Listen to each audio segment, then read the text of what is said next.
Hello everyone, क्या आपके साथ कभी ऐसा हुआ है कि आप शॉपिंग के लिए मॉल गए हों और वहां से आप बहुत कुछ लाना चाहते हो पर आप लेकर नहीं आ पाए हों?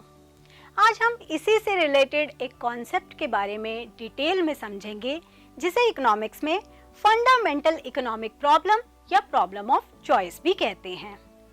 जब हम शॉपिंग के लिए मॉल जाते हैं तो हम वहां से बहुत कुछ लेना चाहते हैं। जैसे कि अगर मैं अपनी लिस्ट की बात करूं तो मैं वहां से क्लोथ्स भी लाना चाहती हूँ, मैं वहां से शूज भी लाना चाहती हूँ, मैं वहां से वॉलेट्स भी लाना चाहती हूँ, मैं सनग्लासेस भी लाना चाहती हूँ और ये लिस्ट कभी भी खत्म नहीं होती है। क्या हम सिर्फ यही लाना चाहते हैं? नहीं, हमारी लिस्ट कभी भी खत्म नहीं होती। हमारी लिस्ट क्यों कभी खत्म नहीं होती? क्योंकि हमारी लिस्ट का सभी सामान हमें कभी भी फुली सेटिस्फाई नहीं करता है। Wants keep on adding and these are unlimited. One want gets satisfied, another one emerges. इसका क्या मीनिंग है कि जैसे ही मेरी एक वांट सेटिस्फाई होती है, मेरी दूसरी वांट अकर हो जाती है।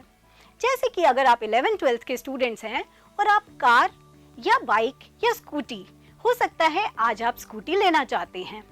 जैसे ही आप थोड़े से और बड़े होंगे, आप क्या लेना चाहेंगे? आप अपने लिए एक कार लेना चाहेंगे।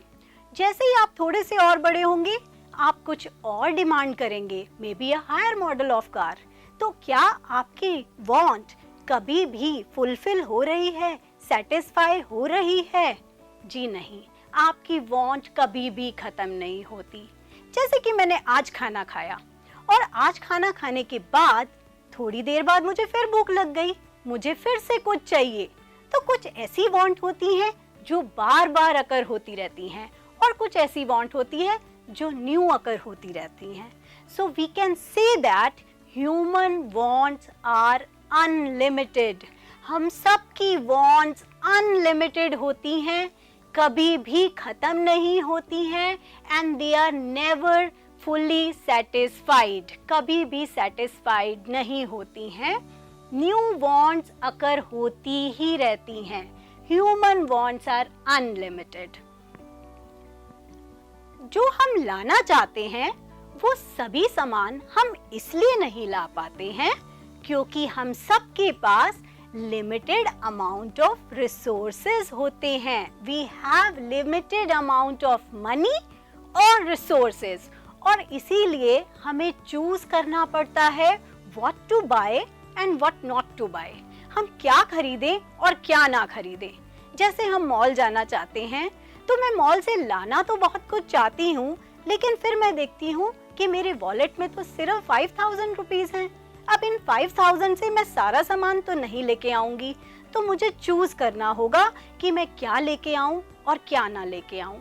सो इसीलिए in every economy, in every aspect of life, we can say that we have to make choices because the resources are limited, but our wants are unlimited. हमारे resources limited होते हैं और wants unlimited होती हैं, और इसीलिए हमें choose करना पड़ता है। और इसी चूजिंग की प्रॉब्लम को इकोनॉमिक्स में प्रॉब्लम ऑफ चॉइस भी कहते हैं। So this problem is also known as fundamental economic problem.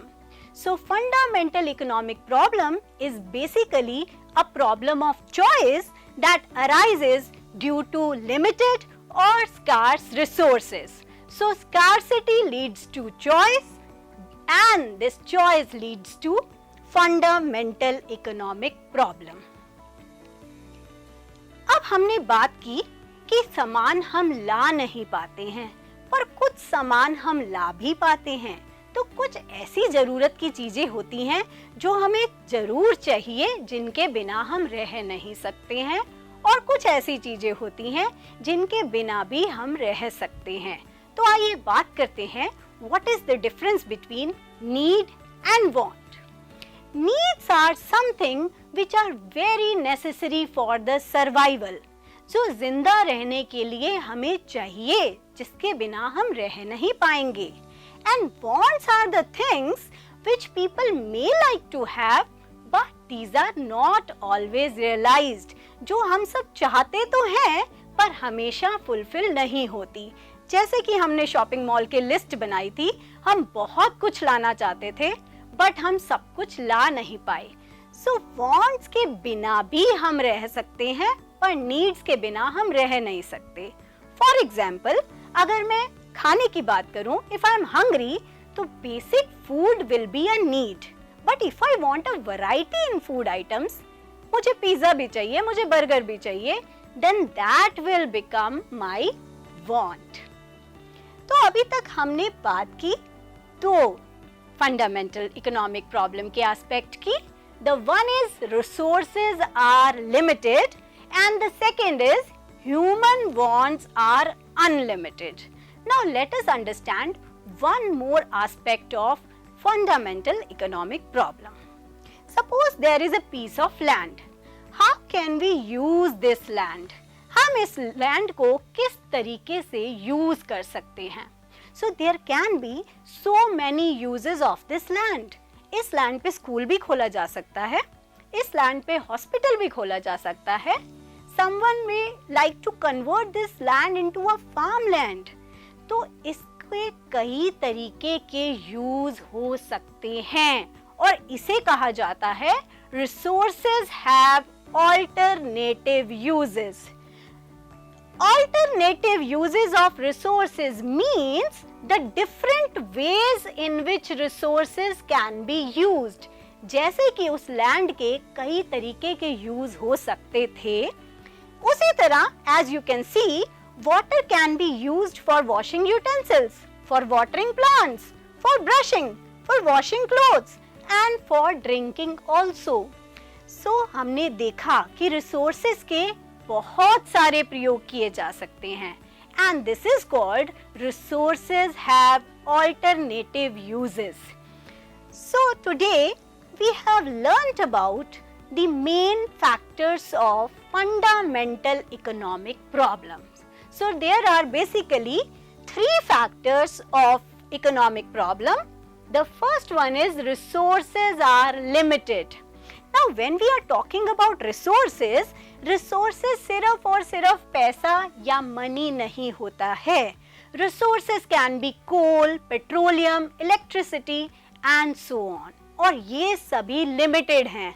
So we have to use them very very efficiently, very very effectively. And human wants are unlimited. Human wants बहुत ज़्यादा हैं, never ending हैं and these are never fully satisfied. So human wants are unlimited, resources are limited and resources have alternative uses. बहुत तरीके से resources का use किया जा सकता है. So this is all about fundamental economic problem. Now there is a task for you. How are scarcity and choice related to each other? And think of a problem of choice that you have experienced or seen around you. So I hope whatever is learnt in today's session is clear to everyone. Hope you must have enjoyed this session. Goodbye, happy learning, take care.